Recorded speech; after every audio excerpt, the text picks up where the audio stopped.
আল্লাহু আকবার।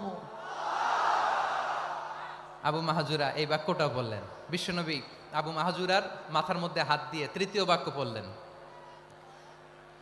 আশহাদু আল্লা ইলাহা ইল্লাল্লাহ।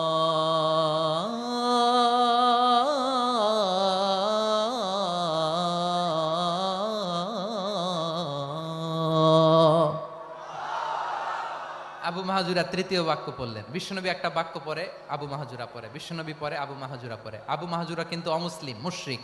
আবু মাহাজুরা বলে, এক একটা বাক্য পড়ি আমার কলিজাটা গলে ঠান্ডা হয়ে যায়।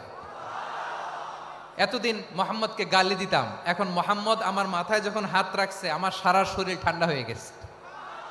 বিশ্বনবী আজান শিখাচ্ছেন, একটা একটা বাক্য পড়ে আবু মাহাজুরাও পড়ে, বিশ্বনবী পড়ে আবু মাহাজুরাও পড়ে।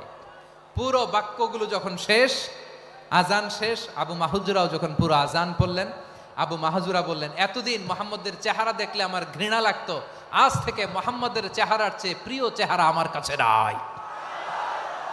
আবু মাহাজুরা বললেন, ও মুহাম্মদ, আজানের বাক্য তো আপনি আমারে শেখালেন, এখানেই শেষ করবেন না, আপনি আমারে পড়ায় দেন লা ইলাহা ইল্লাল্লাহু মুহাম্মাদুর রাসূলুল্লাহ সাল্লাল্লাহু আলাইহি ওয়াসাল্লাম। বিশ্বনবীর সাথে দাঁড়িয়ে উনি শাহাদা পড়ে মুসলমান হয়ে গেলেন। এবার আবু মাহাজুরা বলে, ইয়া রাসূলুল্লাহ, ইয়া হাবিবাল্লাহ, আমি মুমিন হয়েছি, মুসলমান হয়েছি, আপনার কাছ থেকে আজান শিখার সৌভাগ্য আমি লাভ করেছি গো নবী।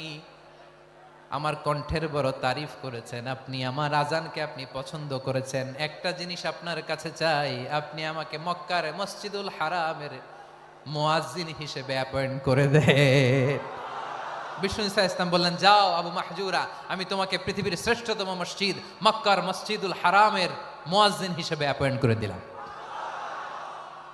দেখছেন কিভাবে ট্যালেন্ট হান্টিং করতে হয়, কিভাবে হিউম্যান রিসোর্স মানব সম্পদকে ব্যবহার করতে হয়। আসছিল আজানকে ভেঙ্গাইতে, আসছিল কেন? আজানকে ব্যঙ্গ করার জন্য, বিকৃত করার জন্য। আজানকে বিকৃত করতে যে ইসলামের সবচেয়ে শ্রেষ্ঠ মসজিদের মুয়াজ্জিন হয়ে গেল। পড়েন সুবহানাল্লাহ। হযরত আবু মাহজুরা রাদিয়াল্লাহু তাআলা আনহু ওনার এই সুললিত কণ্ঠ ব্যবহার করে মসজিদুল হারামে এত সুন্দর করে আল্লাহু আকবার বলে আজান দিতেন, মানুষগুলোর, মুসল্লিগুলোর, মক্কাবাসীর হৃদয়কে তিনি বিগলিত করে দিতেন, মানুষের হৃদয়কে ঠান্ডা হয়ে যেত। শুধু এখানেই শেষ না আমার যশোরের ভাইয়েরা।